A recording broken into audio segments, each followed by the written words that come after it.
All right. Hi, everyone. Welcome back to the podcast. I'm really excited for today's guest, Rhiannon Lockhart. Rhiannon is a holistic nutritionist and weight loss coach who helps women boost energy, balance hormones, and build sustainable habits without restrictive dieting. She's passionate about helping women feel strong and confident in their bodies through practical nutrition and lifestyle strategies. In today's episode, we're diving into pre and post workout nutrition, give some sample meal ideas. We'll talk about protein intake, supplements, and also talk about how to eat and sync workouts with the different phases of your cycle for better results and energy. So, welcome to the podcast.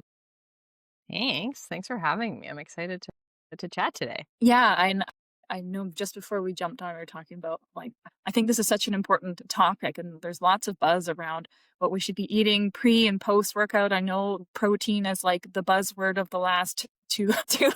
It's a little bit At least it's crazy. not keto anymore. No, I feel like it's been cortisol and then protein, and I think we're starting to kind of shift into talking a little bit about fiber. But I wanted to have a conversation around that and like how much protein should we actually be getting? So yeah, so maybe we'll just kind of get right into it, and maybe you can share. I know on your social media on Instagram, you've been sharing about some of the things that you've been having, especially before your pre-workout, like what to have first thing in the morning if you're getting up and going and doing a workout. So I'd love to kind of dive into pre-workout nutrition and what that looks like what's our ideal, what should we be having before we work out, and even diving into like fasted workouts at the same time. Yeah, so this is one thing that you probably say a lot to your clients as well. So the word "it depends" is probably going to come up like a lot in this conversation today, because even when we talk about pre-workout nutrition, it's like, well, it depends on what type of workout you're doing, what time of day Yeah. you're working out at. Like, let's give the example of first thing in the morning. So if you get up and you're like, okay, I am literally rolling out of bed and then heading to the gym, your basement, like whatever it is, and you've got maybe a 20-30 minute window, okay, what should you be having? In those cases, I'm often being like, grab something that's going to be more carb heavy. So not necessarily like, unless you're going and running a marathon first thing in the morning, like you don't need some kind of gel or like straight honey or anything like that. Like a banana is probably going to do you pretty okay if your Yeah. workout's going to be anywhere from like 30 to 45 minutes. And having that kind of aim for that like 30-minute window beforehand. Sometimes like, I like a little bit of an extra boost for myself, so I'll have a little bit of a coffee beforehand too. So that kind Yeah. of acts as my Some like caffeine. pre-workout. Yeah. I Yeah. know some people will have like a pre-workout and stuff, and Mhm. I don't love those just Yeah, because the me caffeine neither. intake, especially if you are a coffee drinker, like can be a little intense. Also, like digestive symptoms wise, like I feel like some people are just running to the bathroom. So it depends on the person. I But was like, gonna say on that one too, is sometimes I see like women not eating anything. So getting up early, not eating anything, slamming a pre-workout, and then going and doing like a hit workout. yeah, I So literally just had this conversation with like four different people in the last week. yeah. Um, Okay. where it's like, okay, first off, you're going to notice how fatigued you are by the end. Like you Uh-huh. will see that, especially too, because a lot of people that are doing this, like either they're doing it intentionally or they're just getting up and going because they don't have time in the morning. And then Right. also they Yeah. come home and they're hustling to get ready for work. So they're literally going off of a hit workout and coffee. And that Yeah. is like, we're sending our hormones for like a spiral. Not only Yeah. are our blood sugars crashing because we now have just burned off everything in our stores, and now we're just hitting ourselves with coffee. So it's like you're about to go on a huge roller coaster for the rest of the day when you do that. Like a lot of people will start noticing that mid-afternoon they're starting to have those like energy crashes. They are truly having these huge sugar cravings. Like that's Uh-huh. just this roller coaster that you're setting yourself up on. Versus if you're going in with fuel, you'll notice that you're performing way better. So you're Yeah. getting more bang for your buck. And then also throughout the day, like you've already got some energy in the tank. So you're not just depleting yourself before you've even started your day. Yeah, and it's almost like you're gonna play catch up for the rest of the day. So there's Yeah. nothing in the tank. And I imagine that a lot of that probably comes because it's almost, especially if weight loss is the goal, and then it's like, well, I should be eating less, and then I'm not gonna have something before I work out, and maybe that will help me tap into burning my fat stores faster if we do it that way. But oftentimes it's the opposite, and then yeah, it's like you're running off of caffeine and probably adrenaline from your workout. And it's just like kind of a recipe for disaster, really. Yeah. Oh, And yeah. so, yeah, I see that pretty frequently, I would say, in my practice I used to too. do that. Like, I can't even, I'm so guilty of that. I remember years ago, I used to get up and I would go to a 6 a.m. spin class with nothing in my body, not even coffee, like literally nothing in my body, just maybe a sip of water. Yeah, Get to my spin class, do a 45-minute spin class, which if you've ever been, like they're intense, especially like yeah, I used to go to one called Ride that the music just gets you. They had great music.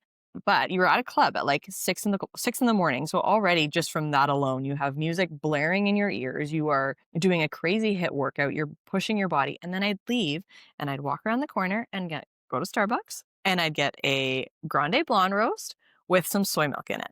Like, no wonder I had the jitters an hour later. Like, what did I yeah, just no do to kidding. myself? And like, I'd be crashing by 3 o'clock in the afternoon and I couldn't work anymore. So until I like actually learned how to properly fuel myself, I remember like learning about it in school actually at the time. And I was like, this seems incorrect. Like, don't we lose fat when we're like when we exercise fasted, it's actually better because you're losing this. In theory, I understand where people are coming from, but in actual practice, like no, that does not work at all. It's a like we said, a recipe for disaster and also is going to inhibit your performance and then have long-term negative side effects. I didn't get my period for months at a time when I was doing that. Like my period cramps were insane. Like I until I backed off and actually understood and ate more, like I was a Well, disaster hormonally too. yeah, well, I think that scenario is just that's like fight you're putting yourself into fight or flight mode, and then especially if you lose your cycle, your body's like, that's just a big sign to me that, hey, that's like way too much stress going on and not good. And then I think you have the flip side of it is like, well, maybe from that calories in, calories out standpoint, I understand that, but more so it's like, well, if you're looking to build muscle and have a better performance, then you want to have some fuel in the tank. So would you say like before so let's maybe look at a couple scenarios. So first thing in the morning. So if someone's getting up early, like they're going to that 6 o'clock, doing a workout at 6 o'clock, and they're only maybe have half an hour to maybe get a little bit of something in. So you would say primarily carbohydrates in that case?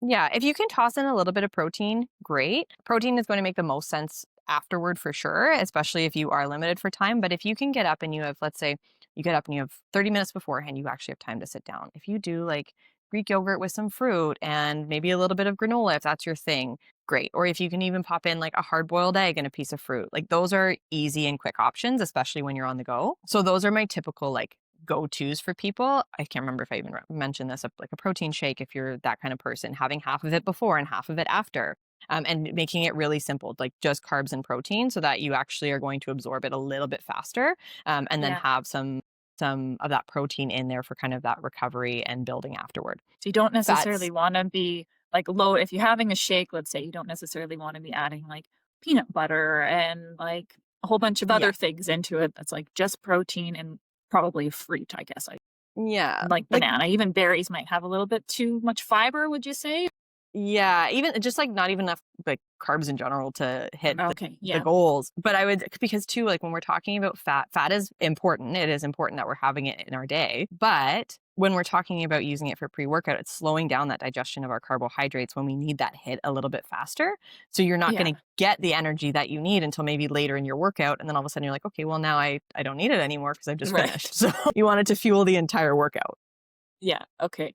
And then what about if somebody is maybe working out, let's say maybe in the afternoon or they have time to eat, like let's say they're having lunch and then maybe going to for a workout at I don't know, 2 or 3 o'clock, a couple hours after. Okay to eat a bigger, robust meal at that time? Totally. Great idea too, because I wouldn't say, you're not doing it like an hour before because you're probably going to puke it up everywhere, Yeah. depending on the type of workout that you're doing. But it's a really good idea to actually focus on carbs, protein, fats at that lunchtime meal. And then if you need even beforehand, like if you're that person that you feel like you have a not faster metabolism, but like you are going to be hungry again later, good idea to have something a little bit carby as like a quick snack right beforehand. Okay. But having that full meal kind of 1.5 to 2 hours, even before 3 hours, I feel like a lot of people perform better later in the day because we have more fuel in the tank. Yeah. So a lot of those people that are working out at that time, like making sure that you are eating really good and dense meals beforehand is going to be beneficial for that. Okay. I Yeah. find I'm kind of that. Like I notice if I work out in the afternoon, but it's not always doable depending on what you have for work. But have a couple meals in you already, I find I have Yeah. more energy. Lift a little heavier, go a little Yeah. faster. Sometimes I like if you're running or something, I find that's a little challenging because I'll get cramps a lot a lot faster when I have more food in my body. But Yeah, that's yeah. true. Yeah. And what about protein? Like, is it necessary? Like, should people be slamming protein shakes like the minute that they're done their workout? Yeah. I love that this has been debunked because I think there was such a long period where people were like, as soon as I'm finished working out, like I need to get my protein shake in. You see all these Hmm. guys at the gym like shaking them up in those shakers.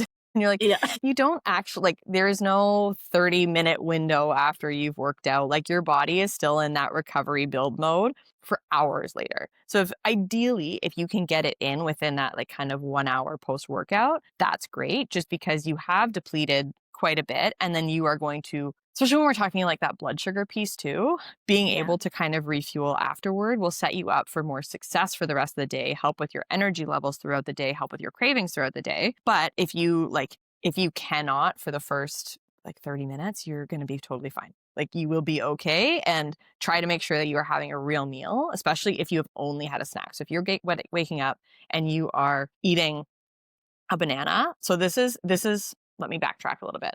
I'd say this is the only time I'd say try to eat a little bit sooner is if you did just wake up, you had one banana and some coffee, you went to your workout and then you came home. I'd say if you can try to get that 30 minutes in, that's Yeah. going to be a better option for you because you're already like you've probably burned through depending on your workout that whole all the carbs from that banana. Like Right. you've Okay. already burned through your tank. So having something is going to help with that cortisol, that kind of energy throughout the day, those cravings later, if you can have it a little bit sooner. But for those people that are kind of that afternoon, you've got time. Yeah. And I think it kind of matters more like making sure you're getting in enough protein throughout your day overall rather than just be like, well, I'm gonna just have maybe not eat any Yeah. protein on my other meals and just have a protein shake after. You're gonna And then hit we're gonna 80 grams right here. yeah, that might be a little bit challenging. Yeah. Yeah. Yeah, no, having it like what matters more is your overall intake throughout the day. So hitting the proper goals, like your just macro in general, your macros in general throughout the day is going to be more important than hitting them at specific times. So if you can even spread out your protein throughout the day, aiming for like that 30, 40 grams a meal, that's going to give you more benefit than trying to like restrict it the rest of the day and then just slam it because that's all you have time for. Okay. Okay. Well, for post-workout meal, so you ideally want to have would you say it's similar to pre-workout, like more carb, protein, less fiber and fats, or still dependent kind of on the timing and things like that, or It's what you've going to had be before?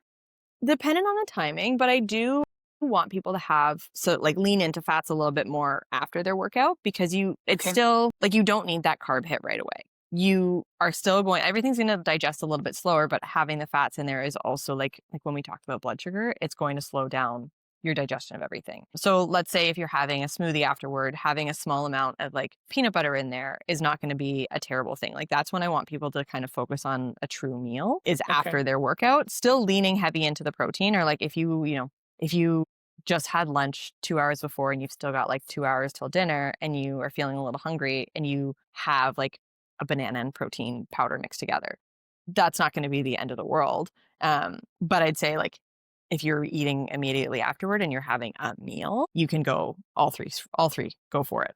So would you say like if you're building a meal after, like pick your protein first and then kind of build out the rest of your Yeah. meal around it? Yeah. Yeah. And also like I would say your protein and even your carbs.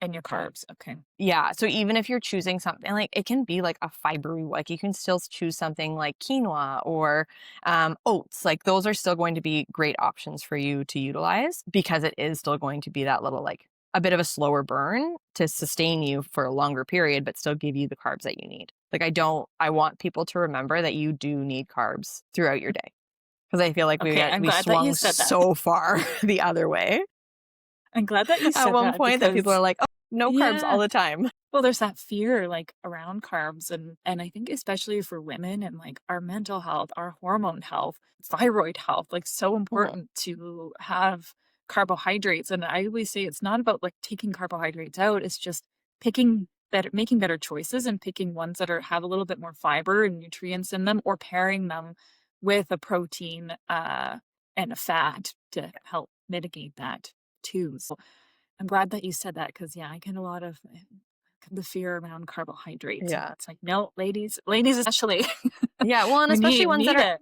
physically active too. Like if you're Yeah. working out, you will notice such an impact. Like I remember years ago, there was this like people would say that, when the keto diet was really hot, people were like, well, your body gets used to no carbs. You go into ketosis and your body starts burning ketones and then you have all this energy that way. And it's like nobody did. Nobody, I don't think anybody actually could say that they were performing as well as they were when they were eating carbs. And you see this like most people that are physically active, most people that are like athletes, they're demolishing carbs. Like that's a huge source of their diet or a huge source of food in their diet. So I think for a lot of women, especially like when we are cycling, when we are like, especially if you're trying to conceive or things like that, like they're going to be so important to include when you're also working out to actually give you that energy and make you feel stable throughout the day. Well, I think even going back to what you said about if someone has lost their cycle, I believe you have to eat around 250 grams of carbohydrates a day to get the cycle to come back on track, which might be a lot for a lot of people. But yeah, yeah, carbs are important. And I also have seen like people who are doing like long distance, like marathons or ultra runners. I've seen some of them actually tend to be a little bit more like eating more vegan, vegetarian, Mhm. which actually does make sense to me in some cases, because they're able to have access to that energy quicker than Mhm. if they're eating tons of like animal proteins and stuff like that. I don't know if I would really recommend that, but interesting. No, I remember actually, like, I think the exact same thing because where was years ago? I think I read like Rich Roll's something. I can't remember what it was. Yeah. And this at the point, I think I might have been vegetarian or vegan. I don't remember. But I understood where it's like, especially those ultra marathoners, even Yeah. Ironmanners, like you're using so much having when a lot of your protein sources are also going to be carbohydrate sources, like it makes sense. There's another point I actually had with that too, and now I can't remember it. So sorry I about might that. come back to. No. And I think with just to wrap up around the like low carb diets and keto diets, I don't know about you, but I very rarely have seen somebody be able to maintain that diet for the long term. They tend to go into that like, yo, well, okay, I'm keto for this amount of time, but then Christmas comes and all of a sudden I'm not keto anymore when there's treats and stuff. And then, okay, January. And I find it's just kind of that up and down. So I always say, like, that sustainability piece is like, do you really feel like you're never going to eat carbohydrates again? Probably not realistic for most people. Yeah. Well, and two, like how much of that sometimes because we get so focused on weight, we get so focused on that number on the scale that we totally ignore what's our fat mass, what's our muscle mass. Like if people are doing keto sometimes, they might be losing weight, but they're not necessarily losing the stuff that we want. Like they may not be losing a ton of fat percentage and they may not be gaining muscle mass especially if they are eating like a ton of fat and really not a lot of protein, which often is actually what's happening on a keto diet. Like it's not a protein heavy diet by any means if you're No, doing I it think from like the true state of it. I think it's like 70 or like 60 or 70% Yeah. fat, and then like 10 to 20 protein, and then like 5 to 10% carbohydrates or something, Yeah. something like that. Yeah. I don't know the exact I ratios don't off of remember anymore hand. because it is not something I dole out often. No, no, and, like, maybe it has some therapeutic benefits. No, I think it was totally. actually created for, I think it was, kids that had Epilepsy in epilepsy. kids. Yeah. Yeah, but anyways, but while we're on the Yeah. conversation of macros, Yeah. protein, Yes. we talked about everybody's like, "Get your protein in. Protein, protein, protein." How much do we need for women? Like, if we're looking to, let's say maybe both scenarios, lose weight, put on some muscle, how much should we be aiming for Yeah. throughout the So day? typically, what you're going to hear is 1 pound for your target weight. Now, with that said, that will also be dependent on how much you're trying to lose and how much you're starting at. So, what I often will recommend for people is like start with tracking your protein intake first on like let's find out what your baseline is. Because if you're starting at 60 grams of protein and then someone recommends to you, like, oh, you need to take 150, That's That's aggressive. gonna be That's a big jump, and it's going to be really hard. You're going to get really defeated, and you're not going to do it. But if we're like, okay, starting at 60, okay, let's bump that up to 90. Okay, now let's bump that up to 100. Now let's bump that up to 120. I find like most people can get away with doing like 120 to 130 and feel pretty good. And it's also pretty doable. If you think about it, if you're having 30 to 40 grams at every meal, and then you have, so let's say you do 40 grams at every meal. And then that means, what is that? 20 for, oh, you're already at like one, am I right? 40, if you get 40, then 80, it'd be 120. Yeah, you're already at yeah. 120 for the day. So if you're only eating 3 meals, fine. A lot of people are typically doing like 3 meals and a snack, and also like breakfast. I find a lot of people aren't eating enough protein anyway. So let's say you're maybe getting 20 grams of protein at breakfast. Then you can spread that out even through like snacks and stuff. And 120 feels like their realistic number. Yeah. But oftentimes people are now quoting like 1 gram per pound of ideal, or 1 gram of protein per pound of ideal body weight. So that would be like, let's say somebody is 200 pounds and maybe their ideal body weight is 150 pounds. Mhm. They would aim to eat 150 grams of Yeah. protein Yeah. per day. Which Yeah. sometimes feels like a lot for people. Yeah. So that's why I kind of am like, you know what? If you can do the like 120, that's probably, you're going to notice a huge impact. And if that's okay, like, and I think this is where people like you and I come in, because you have to work with it on an individual basis. Like, you can't give this Yeah. blanket statement, because if somebody's dealing with like major kidney issues, maybe they actually can't do that. If they have other health conditions, like maybe that's actually not right for them. Mhm. Or again, if they've been chronically under eating for years, and now they're trying to like boost their protein intake, boost their calorie intake, and they're trying to do it just, based off of whatever TikTok hack they've seen. And now they've gained a ton of weight because they've been chronically under eating. And now they're like, oh, I need to eat 2,000 calories, and I've been typically eating 1,000. Like, Mhm. then you're just swinging in the opposite direction without strategically increasing and building yourself up.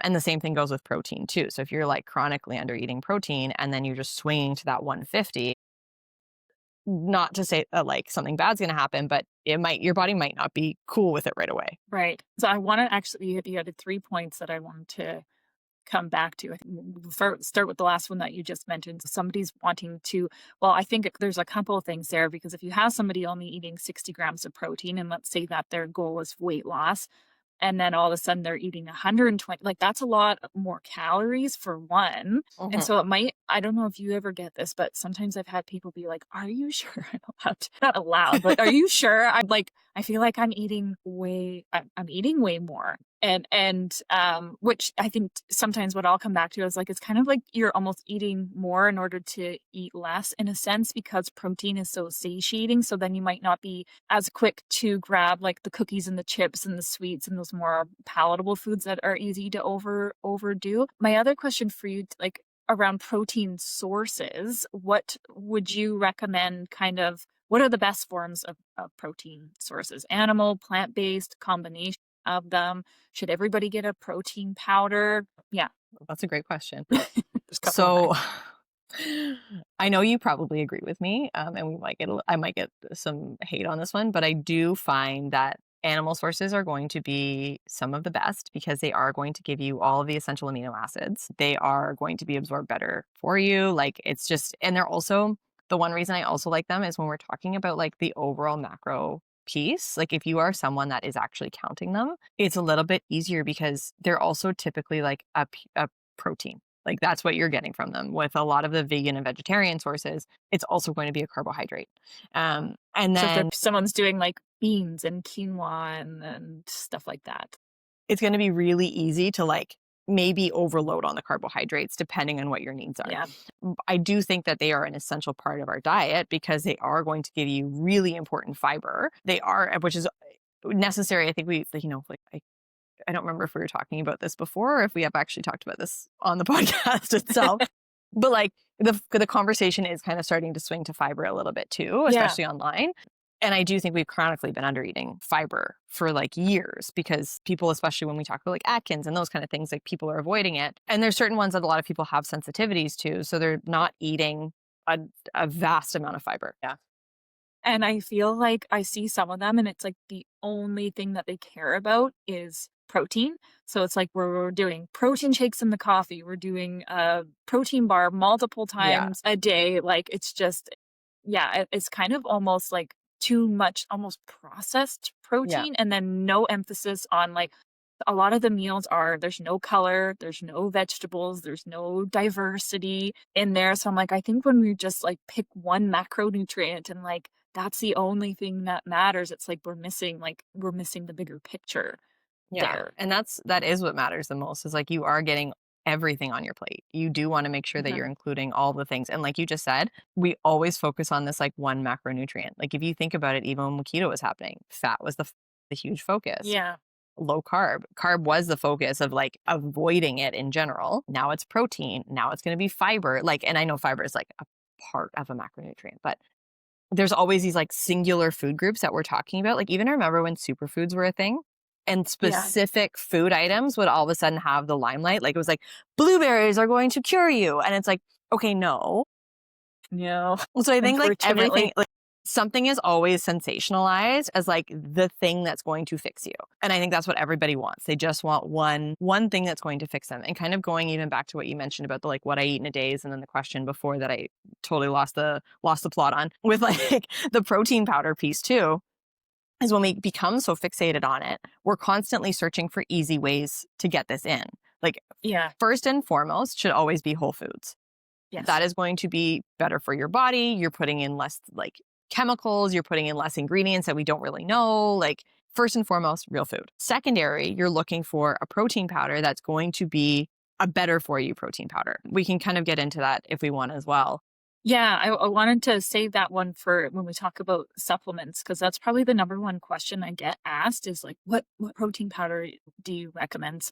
I wanted to talk about the difference, like plant-based, whey, stuff like that. So Yeah. we'll save that one. I wanted Yeah. to go back to what you said about tracking your intake, which I think is such a smart thing to do because it's like we don't know what we don't know. So if you don't know, if you're not familiar what foods are high protein, then it's like how do you know if you're going to hit 30 to 40 grams of protein at your main meals? You don't know unless you do track and have an idea around it. How long, like if you work with somebody, are you kind of the typical, would you give somebody like, here's your calorie amount? Let's say they want to lose weight.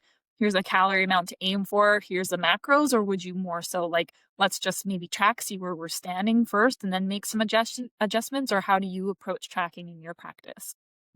I like tracking first and then making adjustments.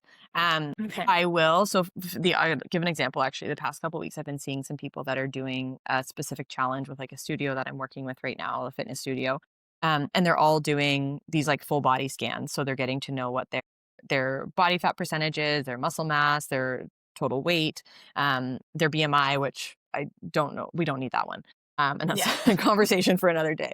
But I was hoping it was going to be their like basal metabolic rate, but that's fine. But like, so they're getting to know a little bit more than just their weight, which is great because for me, long term, kind of you can always put in those calculations and then you find out what's their best that they should be having in order to like build muscle mass, lose body fat percent, etc. So a lot of people are coming to me with this being like, hey, what are my macros? I was like, okay, back up for a second. Not yet. Sorry. Track for like a week. Let's find out what your average is looking like. And then let's kind of reframe from there. Because, like Yeah. we've even chatted about, it's if you're starting, if I'm like, let's say I put in all my calculations and based on your weight, your height, your age, etc., it's telling me that, you should be having a 1,000 calorie diet. Now, if you've been eating 1,200 calories for the last 4 years without realizing it, and you're like, oh, well, I need to like cut back even more. And then you actually track and you're really under eating for me to swap up again, going that 2,000 calories, we're going to see probably weight gain before we're going to see weight loss. Like slowly kind of meeting you where you're at is what's going to matter the most. So it is that like, let's track first, sort it out after, because Yeah. then sometimes if you're just, going from one side of the coin to the other, it's not necessarily going to have the benefits that we are told it's going to automatically.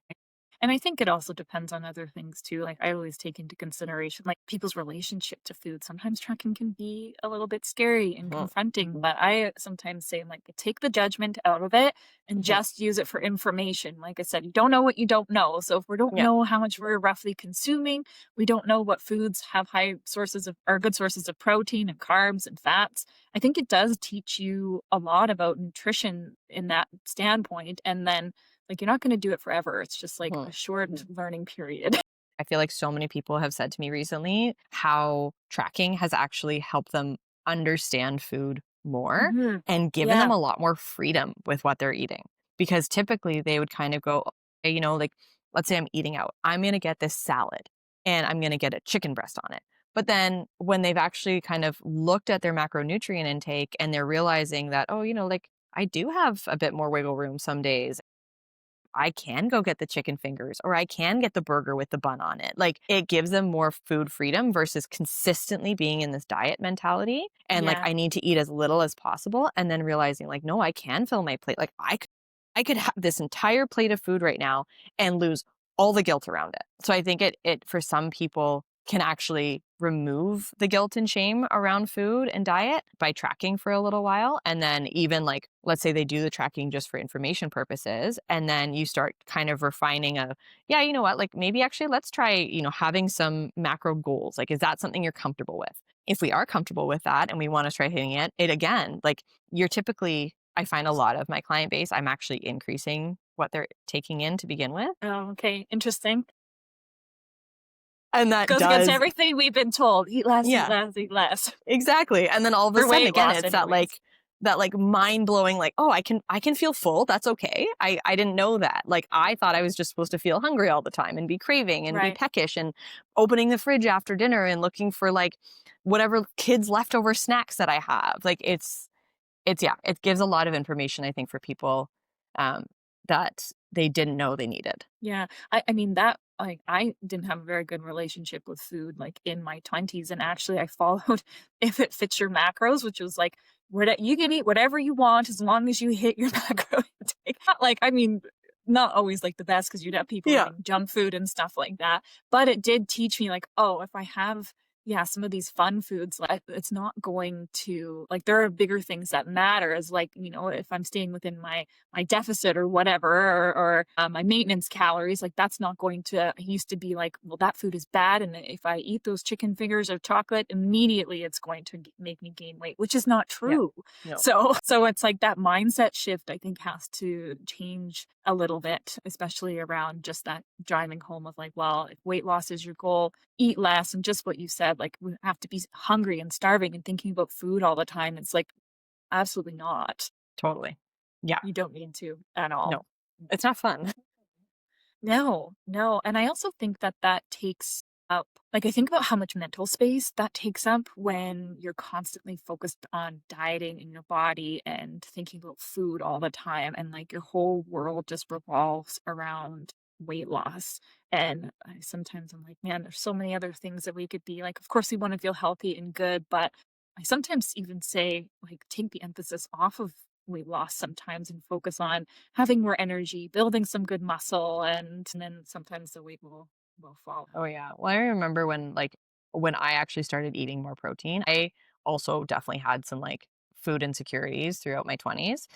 Yeah, I remember like scrolling down the Tumblr pages of like what was the saying that a lot of people used, nothing tastes as good as skinny feels. And I remember like having like pictures of that posted and I was like, "Okay, yeah, like we're gonna lose weight. Let's like eat less." And then when I shifted, I remember always constantly thinking about what my next meal was. Like always, what am I gonna eat next? Or like I'd be out with people and they'd order what they wanted and I didn't order what I wanted and I'd just be staring at their food the entire time, being like, I wonder if they notice that I'm looking, like maybe I can have a bite of that kind of thing. Like, Yeah, and it wasn't until I shifted my protein intake actually and let go of that like restrictive mentality that I noticed A, shifts in my own body. And then B, changes in my hunger, changes in my cravings, changes in my thoughts about food. So I definitely like, yeah, that mental space piece was life changing. Mind you, now it's taken up for me with like everything I have to do for two small children. But Well, it just like I hear the term a lot, like food noise, and just like what you said, where it's like you're eat your meal and you're thinking about the next food, like counting down the minutes, or like you have a specific craving, you literally cannot think about anything until you go and satisfy that craving. But I think, yeah, I protein, same for me, it was protein and blood sugar. I think blood Mhm. sugar, if somebody can nail down how to keep their blood sugar levels stable, I think it's honestly like life changing on so many it's not just from a body composition standpoint, but from like a mental, emotional Oh, standpoint yeah. at the same time, like anxiety that can help with ADHD symptoms.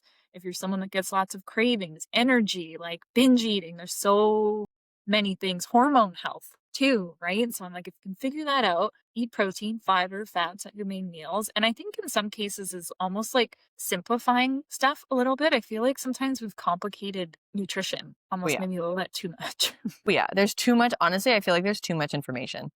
And there's so much black and white out there now where it's like, "No, no, no. You're gonna find the right secret sauce is at that, like, special gray area in between." Yeah. The black and white is probably not gonna fit most people's lifestyles, and No. even the people that are saying they're doing it online are probably not doing it fully all the time. Yeah. Like, I remember it's always a highlight reel. Yes. So I think too, like that kind of gray in between is where you're going to find the happiness piece of like you going out and eat and you still have glasses of wine and like you still have fun with your friends and you don't feel like self-conscious about whatever you're choosing, when you are out. Like all of those things kind of, yeah, build up and give you that freedom. And it feels really nice when you can hit that point. Yeah. And that consistency, like it should really be you should be able to Exactly. make it a lifestyle and that habits that you don't really have to think about. Because otherwise, if you're like, I'm only doing this diet for 3 months, it's like, okay, well, what happens when that diet ends? Usually people go back to eating normally and then it's just this constant like on a diet, off again, like back and forth, back and forth. But just one last question. What if Yeah. Yeah. someone is wanting to track, what app do you recommend? Yeah, so there's a couple. So typically there's two that I often will recommend, and it really depends on what your needs are and like how much you want to be tracking. I do really like Chronometer, Okay, Chronometer. I yeah. don't know how you actually pronounce I think it. it's chronometer, I think. Yeah, and I like it because so I didn't even know this, but when I'm still breastfeeding, but a couple months ago I tried using it and I was putting everything in and it actually gave me an option for breastfeeding. So like it Okay. changed my calories and my macro needs based on that. Which was really cool because I was like a lot of breastfeeding moms because there's so many people and this is a whole nother topic, but there's like Yeah. a significant population of like postpartum moms that are wanting to lose weight because they're trying to get back to like get their body back and then they'll be tracking food but like nothing's accounting for the fact that they're breastfeeding or they're non-energy exercise or non-exercise activity thermogenesis, so like that's like the activity that you're doing around your house every day, chasing your kids, etc. Like it's not accounting for all of those things. But then so I like chronometer because it does actually account a little bit more for those kind of things for that like postpartum Okay. group. Yeah. And then tracking wise, pretty easy. A lot of people I think use it too. The other one I like is actually you introduced it to me. You posted on Instagram that like snap calorie one. Yeah, yeah, yeah. Yeah, because I personally like it the best for myself because I don't have the patience or the time to scroll through a bunch of stuff on my phone Yeah, versus with how that one. many eggs are you having? How much Yeah. Versus this one, I'm like, I don't even take a picture. I just voice note everything. So like, Okay, yeah. I'll just put it up to my mouth, be like, okay, I had like one whole egg plus like half a cup of egg whites and like a piece of this is specific brand toast and like I can just read it out instead of having to be like, okay, now I have to type it in. Okay, now I have to do this. And as someone who's like on their phone often to begin with, it's really annoying for me to have to be on my phone or like being on any kind of device anytime I don't need More to than be. you have to. Exactly. So it's like I like to be able to just voice note it and then it auto populates and then I make like quick little changes. But that's actually one I find a lot of my clients are kind of gravitating toward because of Yeah. that, or like any of the AI options. I feel like a lot of people are gravitating toward it. Obviously, there's like imperfections with any of that kind of thing, but I do, yeah, I it's threw going to be I good enough, I think. Yeah, and I was actually quite first when I was first using it, I was like, "There's no way this is gonna be, like, super accurate just by Yeah. taking a picture," and it actually was. And I was Yeah. like, "Wow, this makes a big difference." And sometimes I've actually used ChatGPT sometimes, like, I'm just if I want to check a day, be like, hey, roughly, like, what did I kind of get today? Like, this is what I had, and roughly the amounts. With tracking, though, I think you do have to kind of measure stuff out a Mhm. little bit because Yeah. that's where the challenge comes in with it. But yeah, I think that's a good tip for people just to get an idea of where they stand and then go in and make some adjustments depending if they're wanting to put muscle on or lose weight Yeah. or whatever. I did want to get into supplements, like what's worth taking and what's not. Yeah. Creatine. Creatine. What are your thoughts around that? Have you taken creatine yourself? I was going to. So I went out and I bought it. And I was super stoked because I'm like, I'm hearing all this hype. I can't wait to find out for myself. And then started digging in more and realized, oof, I'm breastfeeding. I haven't checked that. And actually, for like one of the populations that people are, if you are breastfeeding, pregnancy is one thing. Actually, pregnancy, it seems that it's okay for you to be taking creatine while you are pregnant. Okay, interesting. I will like maybe fact check that one, but I'm like 99% sure on that. But with breastfeeding, because there's concern about creatine levels and what's coming in your breast milk, and then what your baby's breast creatine levels are, and if that's harmful for your kid for their kidneys, and obviously like pregnancy and breastfeeding, there's such limited research that people can do. So there hasn't been any information on that, unless there has been in the last like 5 weeks, and I haven't noticed. But that's just, it kind of was one of the few supplements where I went, "Ugh, you know what, I'm not 100% comfortable with this yet, Yeah, so that's fair. I'm gonna wait it out." But my husband's taking it now, so, I didn't waste it at least. But from, Yeah. like, everything that I read and that I hear, it's almost like the next miracle supplement. I know Like, sometimes are I you read things, taking I was it? like, "Really?" You know what? I was kind of similar. I tried it, it was actually before I tried it a couple months before my wedding. I ended up getting really bloated from Mm, it. And so I'm about to try it again, but I think I'm gonna start with a smaller dose, like yeah, 3 grams. I was starting with the 5 grams, so I think I'm just gonna start slow and build up. But yeah, same thing. My husband takes it, and he says that that is like the single supplement that he has seen make a big difference, especially on like performance in the gym and yeah, changes in muscle yeah, mass.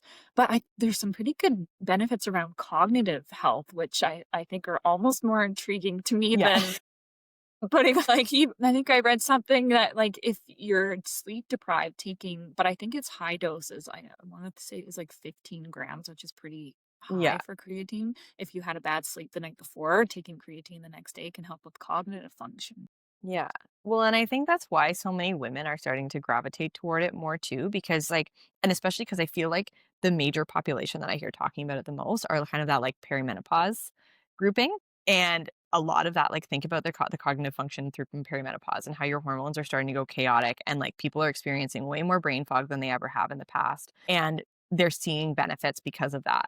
So I find that even talking to a lot of my kind of perimenopausal, menopausal clients, definitely recommending something like creatine, especially if they are working out. Like if you are working out, I do think creatine is going to be helpful. Do you need to do that like first couple weeks of overloading it? Probably Yeah. not, because that's when a lot of people are starting to see that like digestive upset. I have Yeah. done a little bit of reading about different types. So I think the main one is typically creatine monohydrate, and that Yeah. can create a little bit more of that digestive disruption for some people. But I have heard that there's a couple types. So I know creatine HCl, I think, is one that is a little bit easier for people to consume and not have that kind of like bloating, upset, those kind of things. But Okay. effectiveness wise, so like the efficacy of it, I don't know if it's as high as creatine monohydrate, because creatine monohydrate is the one that's been studied. Okay. So I think like if you're okay with kind of having a little bit of those imbalances for a couple of weeks, because again, like a lot of people will say once that's done, you start seeing that it's like it's manageable and it actually goes away. And then you start seeing a lot of those benefits, the Okay. cognitive So benefits. Yeah. push through it if you're feeling a little uncomfortable. Yeah. And it's like, it's actually, I guess, I just thought of this, but you've probably been there too, where you've had to recommend some like restrictive therapeutic diets for people, Yeah. and they kind of go through that first period of like, I feel kind of garbagey, and you have to warn them about like, you're gonna maybe feel a little garbagey before you're gonna feel good. So I kind of feel like it's the same Yes. thing with creatine. Same thing. So it is something that is going to be helpful, particularly if you're working out, and then particularly if you are a woman going through perimenopause, could be beneficial from that front too. Again, like, we start losing muscle as we age, and if it's something that we want to be able to to maintain, which again, we do, especially if you want to be 80 and not dealing with like hip surgery, something to consider. Or if you're losing weight too and wanting to preserve your muscle mass at the same time, I think that would be beneficial to take that. So usually creatine Totally. is in powder form. Yeah. Would you say starting with a lower, like 2 to 3 grams and then working up to 5? Do you go past that? Should you have it, like if you're having a shake, would you have it before your workout, after? Does it matter? Try to time it around the same time every day. That's going to Okay. be your better bet. If you can include it in like your post-workout shake, that's going to be fine too. With the types, there I've definitely seen like creatine gummies that exist. Definitely not going to be as effective. Like dosing wise, I don't know what they're like, but from what I've seen, I think they're like a lower dose. And you can start at like 3 and work your way up. I think most people are recommending around 5 grams. I am now seeing some people being like 10 grams, go for it. But err on the side of Lightweight. caution sometimes. Like Yeah. we don't need to live in excess all the time. Like I feel like that's just part of the world we live in where we're always trying to be like so optimized and on it. Like sometimes it's about feeling good in your body and not being like this superhuman. Yeah. Makes And sense. yeah, and no one I heard saying anything about like if you're doing 10 grams a day, like how is that actually feeling on your digestive system? And is there too much at some point? Yeah. Especially Sometimes too like much of a good thing. yeah. Yeah. So I think it's like stick What with about the studied dose and go for that. Yeah, good advice. What about branch chain amino acids? Necessary, unnecessary? I don't necessarily think they're super necessary, especially if you're getting your protein from a lot of other sources. Yeah. I will say one I actually will not necessarily recommend, but let's say you're somebody that, and I give this example because like my husband could go all day without eating. He's in a physical job. He's like forgets to eat most of the time. Or I have clients like this too, where they're just like, I just get so busy. I'm going around, like I'm running around. I don't have time. And maybe they've already had a shake. And I'm like, I still want you to get a little bit more protein in throughout the day. I wouldn't say do a branched chain amino acid. I would actually say do essential amino acids. Um, you can still get some What's like what would be the difference? I mean, yeah, what would be the so branched difference chain amino between acids are branched only going chain to and be a essential? select. Essential amino acids are going to give you like all 9 of those essential amino acids versus your branched chain are giving you a limited number of those. But so oftentimes I'd say like do an EAA because you're going to get more bang for your buck. And Okay. especially if you are fasted or you are someone that like you're struggling to get enough protein. And because a lot of the times these are in like a well absorbable form, it can be helpful to have, not necessary though. Like if you have the extra budget and you don't mind spending like $40 for a tub of A's, go for it. The only downside I will say is they taste like garbage. They do need to like I got one from a brand that I really like and I like choked it back for a couple days before I was like, I can't, like I'm gonna You throw can't do up. it. So I got another one and I don't love a lot of the added ingredients, but it tastes great. So it's sometimes you just yeah, I don't know. I wouldn't if you can get good ingredients that also taste good with it, sure, but it's not a necessary thing. And okay, I wanted to talk about protein too. Mhm. Whey protein, vegan protein, doesn't matter. Depends on what your diet and what you can tolerate. I think whey protein is superior when we're talking from that like muscle rebuild, just anything kind of related to what you need it for protein. I do really like a whey isolate. It is going to be that kind of more superior one. That said, I know a lot of people who can't tolerate that, me included. Okay. And I would love to, I wish I could take a vegan protein powder. I just think they all taste like garbage. Sorry. I have a challenge with them too. They're just like very gritty and yeah. Yeah, I try. I always try because, like, so I actually use a bone broth based one. Oh, The you do? Okay. yeah, which I love the taste of it. Downside is it doesn't have all the amino acids in it. So with a whey Okay. protein powder or a vegan protein powder, they are built to give you all the amino acids that you need. With a bone broth protein powder, you don't. So you're getting a limited number. At the end of the day, like protein is protein, and as long as you're getting all the amino acids in different areas, like that one time is not going to kind of make or break you. If you're using as a post workout, yes, I'd suggest using like a vegan or a whey protein because you do want to replenish all of those. But if you're just kind of using a protein powder to like supplement throughout your day because you can't get enough otherwise, something like a bone broth one can be a little bit better. I also find that like, a lot of either the whey protein powder ones or the bone broth ones have less ingredients and more ingredients that you can pronounce versus a lot of the like vegan ones. I find they have a lot of fillers in them that just though they can also create some digestive problems. So people Yeah. that can't have Okay. like whey, then they also can't have vegan. So like a rice protein powder sometimes is a better option, like a plain one or a hemp-based protein powder. Sometimes I'll tell people like if you can't tolerate them, just use plain hemp seeds. Just a couple Oh, scoops, okay. still going to give you a good protein hit, and it is a complete protein. So those are like different options for people if they're like mixing it into a smoothie too. Okay. Yeah. That's a good tip with the hemp seeds. If someone's picking a protein powder, what should they look for? Like if they're looking at the ingredients, what should you avoid? What should you, especially when it comes to sweeteners, what would you look for? Oh, it's so hard. So you want to like, excuse me. I would say like it also depends. So I have actually had a bit of a reframe with my thoughts around sugar in protein powders. Not like pure sugar, but if there's ones out there, like, and I don't think there are anymore. I think everybody's hopped on like the stevia bandwagon, but a lot like most of them you'll see stevia as kind of the primary sweetener, maybe like monk fruit. But personally, like if you are working out and you are then getting like a whey-based protein that uses maple syrup as a sweetener, probably not actually the worst thing in the world because now you're Yeah. getting your carbs and your protein all in one like scoop. I do see some that use like cane sugar actually, and that's I think too, like when we're talking from a sugar perspective, if you can get ones that are using like coconut sugar or cane sugar, like that's actually probably not the worst thing in the world Wait, I because imagine it tastes better too. probably, yes. I've never tried. I think I've only had like stuff with the sucralose and Yeah. stevia is what I use now. But I do find that they're quite overpowering. Like when you put them in a shake, that's what you can basically taste Yeah. for Oh, the and most part. So yeah, it's the aftertaste too. Like, and I don't mind stevia, especially if people are being conscious of like where they're getting their carbs from and they don't want to just add some more in. But again, there's also controversy with stevia of, and like the non-sugar based sweeteners of how that actually does affect our blood sugar. So it's kind of still up in the air of like, is it I wouldn't say it's a negative thing. And I've actually I remember a while ago Googling because I was like, my protein powder had it. I was having electrolytes with stevia in it. I had like yeah, the EAAs that had stevia in it. And I was like, okay, how much like is too much? And it's kind of like we don't yeah. fully know it yet. Like we don't, if you can kind of go back and forth, I think that's a better option. Like don't again, that too much of a good thing can be true. So using something that does have stevia in it isn't going to be terrible, but I'd say just making sure you're not like overloading in every other area of your life to balance I it out a have little bit. talking coming back to those, like, what I eat in the days, that's something I've Yeah. also noticed too, where it's like people are having, like, sugar-free energy drinks in the morning or sugar-free coffee,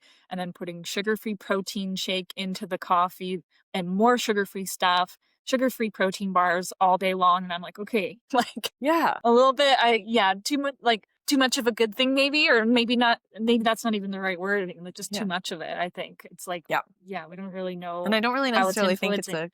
a good thing. Like I don't love the taste No. of it.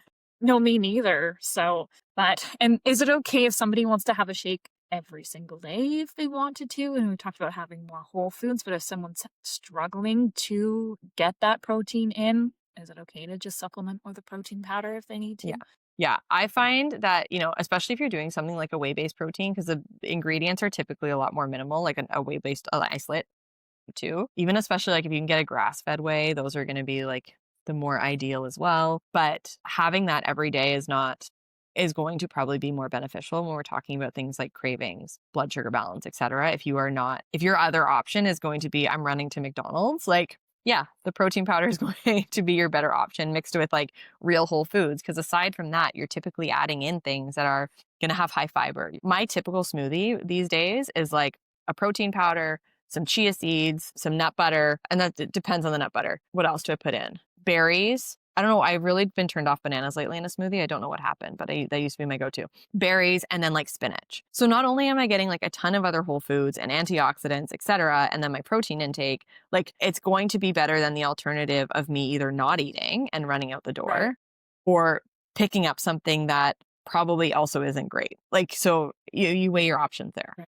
Yeah, I think I've seen you on Instagram talking about like sometimes like if you don't have time, make a shake. It's better than skipping lunch or just grabbing something really quick. And I do that sometimes. Actually, I do that probably a lot more than I think that I do, but I don't have a lot of time. And I also feel like smoothies, I'm like, what else can I put in there? Yeah. Like so much nutrients in one one thing, and then it's like, even if the rest of your day goes to shit, it's like, at least you had that one meal that, kind of hit a few markers anyways. Yeah. And I often will use like a shake for lunch just because I find that if I have it first thing, and this is very true for a lot of my clients too, having it as that like breakfast meal just doesn't feel satiating enough. Like they're like, I'm still hungry, or craving more food like an hour later, versus if they have something that's savory and like visually big on the plate, they can Oh, good last point. longer. So I find that like that, and Okay. especially too, I find like lunch can be really tricky, even if you're working in like an office or something, because people will work through their lunch all the time. People are Yeah. constantly on the go.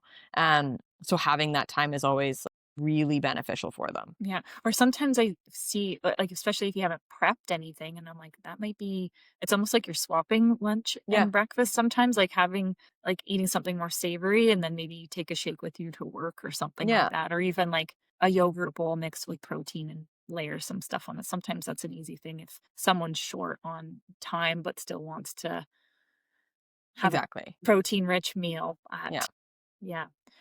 Just quickly, do you think that I want to just talk about changing nutrition with the cycle. Do you Mhm. feel like that changes, like where someone's at in their cycle changes what they should be eating or how much they should be eating? I feel like a little bit. So I don't subscribe to like, I know years ago people have probably read that I don't necessarily subscribe to like you need to eat these specific foods at each stage of your cycle. That said, I will talk to people about changing it up a little bit based on how you're feeling. So oftentimes in that like second half of our cycle, we are hungrier, we do have more cravings. So maybe we are focusing a lot more. Maybe we do increase our protein intake by like 10, 20 grams in that second half of our cycle. Maybe we are really intentional about choosing high fiber carbohydrates. We're choosing things that are going to help regulate our blood sugar a lot more and regulate the cravings, because I notice like once we do that, people will tell me that their cravings are way less than they normally are, like those sugar cravings, that kind of roller coaster that they're going on. And then during that first half of their cycle, it's a little bit of like the lighter veggies, or, uncooked stuff if you want to do more like even smoothies. Like some people are like, I don't like it. Like the sound of that in the second half of my cycle sounds disgusting. Like, no, Yeah. thank you. But in the first half or when they're ovulating, they're like, yeah, sure. Like I could do a salad. I love that idea. So kind of going with that, I find that's where my recommendations more lean to, of like, okay, making sure that you're maybe having like heartier meals, more warming meals in that second phase. And then in those first couple of days of actual like bleeding. And then when you're kind of into more of that follicular phase, you might notice that it's easier to eat a little bit lighter, or people might actually not necessarily fast, but maybe they'll notice that their hunger isn't as strong in that first half. Yeah. So maybe they actually will kind of try to aim for like 12 hours overnight, of like I stop eating at 7 p.m. and I start when I wake up at 7 a.m., like whatever that looks like. Doing like a gentle, sort of a gentle fast, I guess. Yeah. I kind of when you were saying that, I kind of think of like if you're like follicular ovulation is kind of like spring, summer, so Say that you all the tend to time. eat Yes. lighter foods and like colder foods, and then we're in like luteal menstrual phase where it's like fall, winter, like warming cooked foods, more grounding foods, the soups and stews. And I think in Chinese medicine they talk about not having like a cold womb, so not Yeah. drinking really cold smoothies and cold meals and like warm spices and stuff like that, which especially we're headed into the cool months anyways, better to have those things, but Totally. yeah, Yeah. cool. Yeah. I definitely like, I find it gets too complicated for some people when they're doing Yeah, the like actual like list of foods. Are like, whoa, whoa, whoa. I just need to know how to eat healthy. Like I don't, this is yeah, gets too overwhelming and then I get turned off, versus if you're like, okay, let's like really focus on our protein and our carbs, it's a little bit easier. yeah. I agree. That was kind of the consensus that I came to, where it's like it's too, like, unless you're really diligent on tracking and like I don't know, I'm kind of like simple is better, Yeah, and yeah, I think the part around that I mostly pull out is just like around my cycle naturally craving those, like the blood building foods, and even more honing down on the blood sugar piece, because yeah, I hear from, I'm sure you do too, clients are like, do so well, and then all of a sudden it's the week before and it's like all hell breaks loose, here's the cravings, and yeah, so yeah. it's Well, like how to even manage that. totally. And like even from the fitness side of things, like I don't necessarily have clients do specific like cycle syncing workouts, but it's kind of a, okay, let's actually notice how we feel throughout the Yeah. entire month. Because if, and I think back to myself, even I remember in my 20s when I'd work out like every single morning, like right before school. I was kind of doing like a diploma program after university for PR, and I would like drive to the gym. I'd work out, and I remember this one day, like just laying on the mat, being like, "Oh my gosh, I'm so tired," and then being so mad at myself for feeling that way, and being like I'm pathetic. Like I'm gonna gain so much weight. Like this is ridiculous. Why am I even here? And like just being so upset with myself about the fact that I couldn't work out. And it was just because it was days before my period. Had I known back then how cycle syncing, or how my cycle can influence my energy levels and my ability to even like live my life and communicate with people and like Yeah. function, I probably would have been like, oh shoot, you know what? Yeah, I'm about to have my period. So how about I just like hop on the treadmill and walk for a little while instead of just like laying here. So I feel like that's a really nice piece of it, because it gives people a bit more permission to not necessarily like ignore their workouts, but maybe like the week before your period, if you can't lift a 20-pound weight when normally you can, that's okay. If you need to drop down to a 15-pound weight, okay, great. Like, or if you're like, I really like, I'm about to get my period tomorrow, and like I feel swollen and tender, and like the idea of going to a gym right now feels so icky to me, and you Yeah. need to go for a walk, fine. Like, Yeah. okay. But it's I think it gives us a lot more permission to understand where we're at and where our body is at from like a nutrition and a physical activity side. And also like even from the cognitive standpoint, like the first day of my period, my brain fog is so strong. Like I try to talk to my kids and I'm like, I feel like I'm a toddler as well. Like I can't really help you Yeah. here. I feel like I could have said what you just said word for word, because I feel like we align on like Yeah. a lot of our uh educated philosophy around Yeah. health and nutrition Yeah. too. But yeah, I feel the exact same way.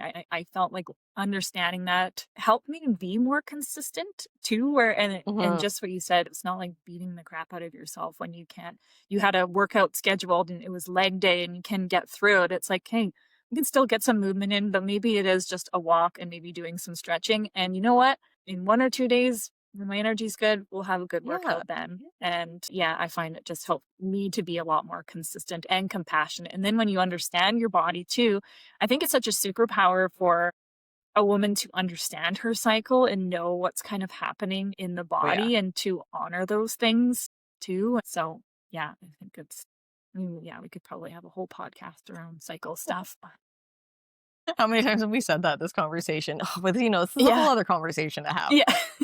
I know, I started marking them down, but amazing. I think that gives people a lot of really good places to start, whether they're on a fitness journey or health journey or just getting started, or they've already been on one for a little bit and just kind of how to tweak things to optimize their performance, support their hormone health, their energy, their mood, their appetite, all those good things too. So I know you're on Instagram. Is that the primarily place where you like, if someone's looking to see, like learn more about you and follow you, is that where you hang out most? Yes, I definitely say Instagram is probably the place to find me at Rhiannon Health _. Yeah, that's it. There we go. I'll make sure I put it in all the notes and stuff and send links and your website at the same time too. Is there anything that you're like working on right now? So I'm trying to, well, currently I thought I was putting together a new program, and I haven't actually done programs before really. I've just lived off of one-on-one consultations. So I'm trying to put together a Okay, yeah. program, not like a group one. It's all going to be one-on-one stuff. It's well foundations, but it's taking my time because again, I haven't done it often and I'm scared. So hopefully it'll come out in the next little while, as I kind of move away from just doing one-on-ones. Yeah, Not and I think one-on-ones, sorry, programs like are individuals. Yeah. individual, yeah, yeah. I think having a program, like, don't know what something that I've learned too is like most of the time, like people need more than like 1 or 2 sessions Yes. if they're really looking to see a transformation and long-term results. And so I've been there before too, where I'm like, okay, well, just session by session. But I find the people who sign up for programs, that's where you get that true transformation. You get to work through challenges and things like that a little bit Yeah. more Yeah. hands-on. And that's the thing too. Like, Yeah. I don't get me wrong. A lot of the clients that I've seen clients for a long time, and the people that I do see, they are very consistent. But at the same time, I think just having that commitment and people knowing that that's what they're going in for, it also changes things because you go in knowing that you are making a long-term commitment, not the, okay, after this one session, like I've got it. I just need information and then I can run because like Yeah, most people don't need that. Like if you do need that, you're getting a lot of it off of, you can go online and get the same kind of thing. What people need is like that accountability and that guidance and like, accountability. yeah. So Yeah, that's what I was gonna that's, say, that accountability, showing up and yeah. knowing that Rhiannon's gonna be checking in on me in a couple weeks. I better get my shit together. So, Yes. yeah. Well, amazing. Thank you so much for the chat today. I enjoyed our conversation.